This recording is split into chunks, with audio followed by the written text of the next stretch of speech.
All right, guys, I thought real quickly here I would show you how to basically adjust the time of the starting of a YouTube video and the stopping time of a YouTube video in Google Slides. I know a lot of times there's a video you might find on YouTube, but you only want to show like maybe a minute and a half of it instead of showing the full like 8-minute video, and it's kind of a pain to fast forward and then to stop it and everything. And so what you can do here is, of course, I got a slide presentation open. If I go here to, find my video, so let's just say, for instance, I'm going to take this video right here, and so I'll just grab the video or copy the URL of the video up here.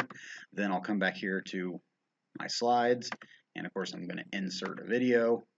And the way I always do it, I do it by URL. I know I could search right there in Google Slides, but I just do it this way. So anyway, that's just kind of habit. So once I got it in here, now once I have it highlighted, if I click on Format, you can format the options on it. And if you look here, it has video playback.